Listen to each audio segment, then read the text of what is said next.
Hey guys, welcome back to another Random Distractions where we're playing Tell Me Why Chapter 3. And in this one, we're going to try to figure out the last two puzzles here in the loft. So far, I've been able to get all of them.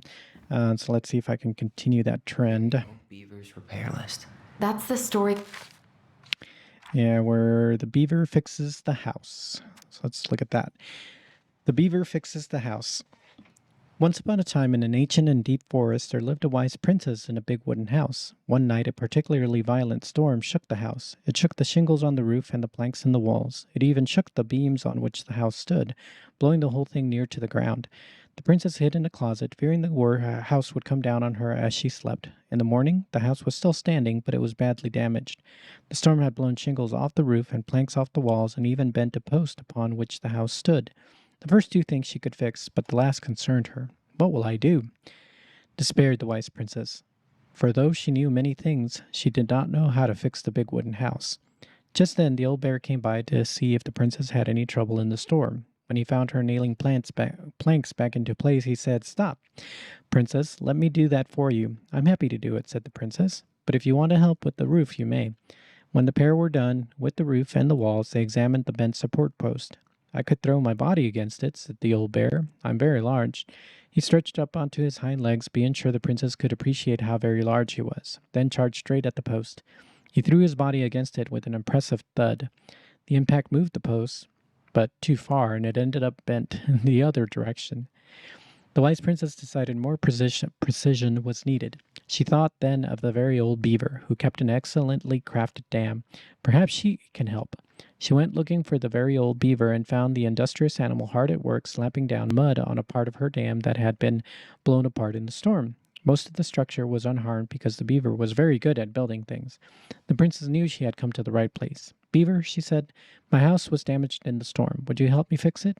"I believe I could do that, yes," said the very old beaver, and she paused at fixing her own den to follow the princess. Wonder if this is Carol, the Chief Brown's mom. The very old beaver examined the big wooden house and nodded. It will be an easy fix," she said, and she set about righting the post with loud slaps of her tail. When she was done, the wise princess stroked the beaver's head. "Thank you, beaver," she said. "The wind blew the shingles off the roof and the planks off the walls and even bent this post. Now, thanks to you, I still have a home." "Think nothing of it," said the very old beaver, who returned to work on her own den once again. That winter, the very old beaver grew ill, very ill. She was not able to fix her den, nor to gather food.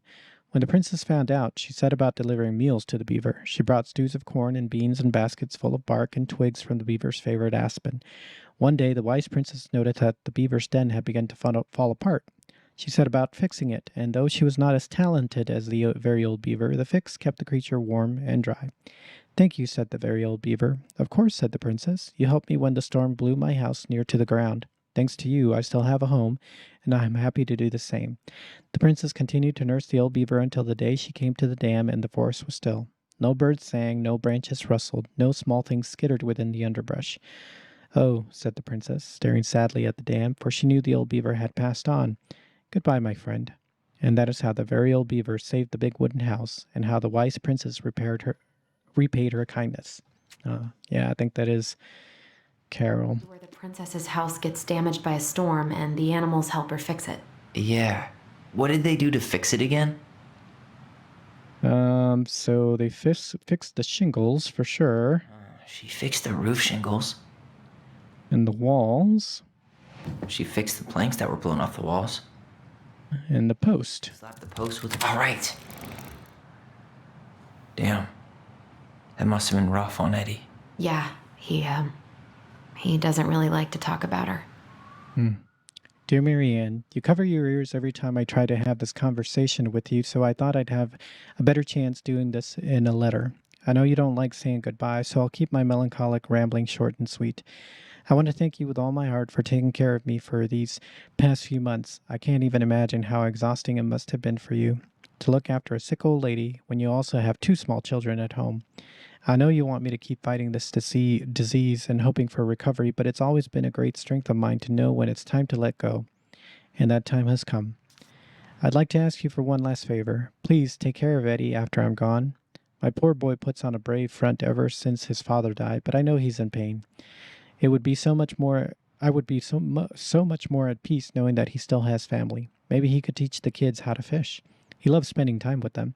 Thank you for the warmth and the peace you brought to my life. Give the kids a kiss for me, will you? Carol. All right, one more. Crafty goblins' good deeds. Of course, the goblins had to help out the creatures of the forest pay off their debt to the pelican. Well, what did they do? You know, I don't really remember. Let's see.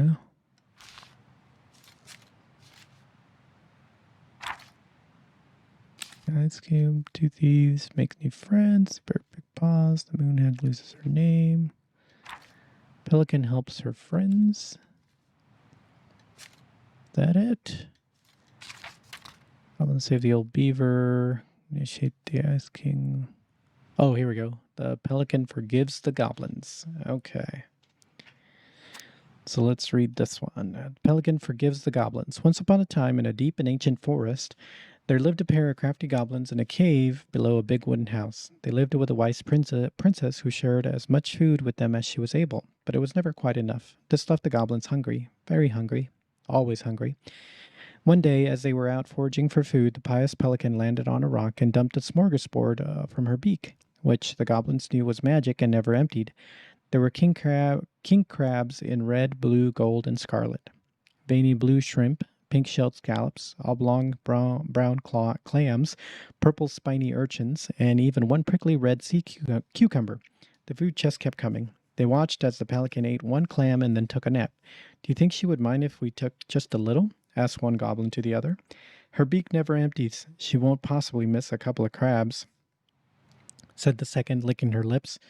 They were agreed, and so they crept over, filched some crabs, and ran. The goblins scarfed the crabs, but when they finished, they found that they were still hungry. She won't miss a handful of shrimp, said one goblin to the other. The goblins scarfed the shrimp, but when they finished, they found that they were still hungry. Maybe also a few scallops, said one goblin to the other. The goblins scarfed the scallops, but when they were finished, they found that they were still hungry.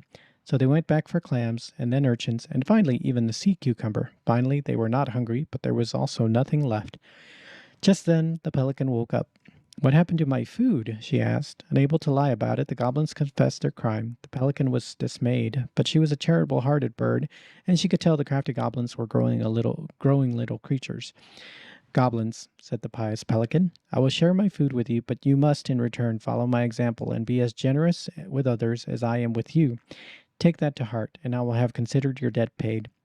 But we have nothing to give, said the goblins. You have your nimble hands and your crafty brains and your loving hearts, said the pelican.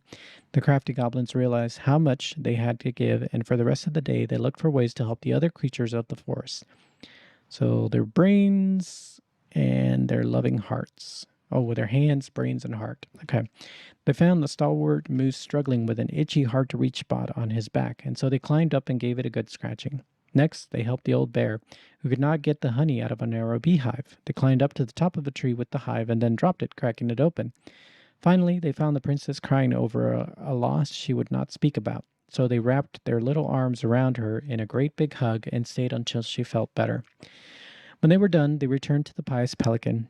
Did it feel good being as generous as I am? Asked the pelican. It did, said the goblins. I'm glad, said the pelican. We all have problems that we can't solve on our own, but if everyone goes about with generosity in their hearts, then there is always someone on hand to help. But we all must commit to do so, or there may be no one there to help you when you need it. This made sense to the goblins, and they thanked the pious pelican for her food and the lesson. Of course, by this time they were hungry again, and that remained an ongoing problem until the day the stalwart moose taught them to fish. But that is another story. And that is how the pious pelican forgave the crafty goblins and how she taught them charity. Okay. So they helped the moose. They gave the stalwart moose a good scratch on the back. They dropped the beehive. Broke open the beehive for the bear. And they hugged... Whoops. Come here. They hugged the princess. They hugged the princess when she was crying. Nailed it. Our lives would have been so different if their friendship hadn't gone to shit. The Pelican Crossing is a specialty gift boutique located near the O'Shea Glacier, catering to Gastineau Channel tourists as well as Delos Crossing locals. We specialize in an assortment of high-quality products from home accessories, handmade souvenirs to personalized apparel and locally made art. The Pelican Crossing will be the first store to act as a relay between the buzzing arts and crafts scene and customers. In addition to a wide array of novelty handcrafted products, the consumer will enjoy friendly and knowledgeable customer service from Vecchi store co-owner Tessa Vecchi and up-and-coming artist Marianne Ronan. This business plan is prepared to obtain financing in the amount of $20,000 to purchase inventory and to help cover expenses in the first year of operations. In year 1, the Pelican Crossing plans to break even, and in year 2, we plan to generate a moderate profit. Working on the executive summary part of our business plan. What do you think, Tessa? Oh, wow. So they were going to work together.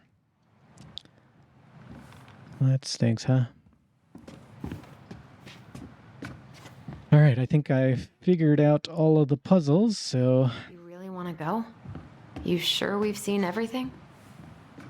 I'm pretty sure we can keep I guess we looking. could stay a little longer if you think there's more to find. Is there more to find? I think I've found everything. I did all the puzzles there, and I did all that. Did that. Yeah, I think we're good. You really want to go? You sure we've seen everything? Yeah, let's go. Either way, I'm ready for this to be over. Me too.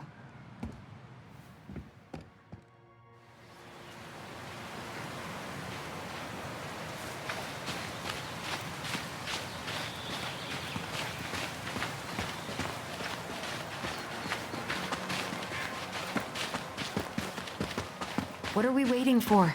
I want to know who was here that night. Well, hold on though. Is there? Where's the that tree? Remember who Marianne was arguing with. It's this one.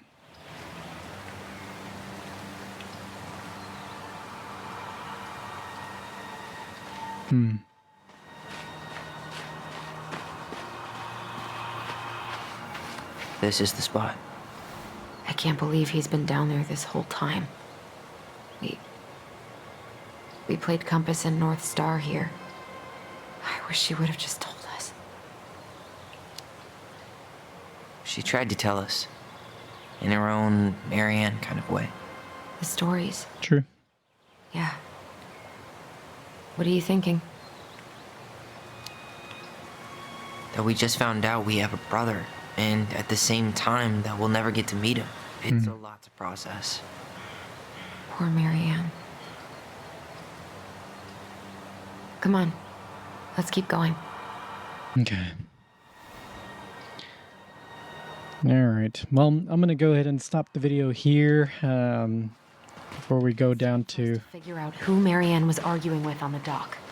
Yep, we're going to try to figure that out. So definitely appreciate a like on the video, of course, and would appreciate you guys subscribing and hitting that notification bell so you'll know when the next video drops and we find out what happened that night at the dock. Until then, hope you have a good one. It's a nice sunset.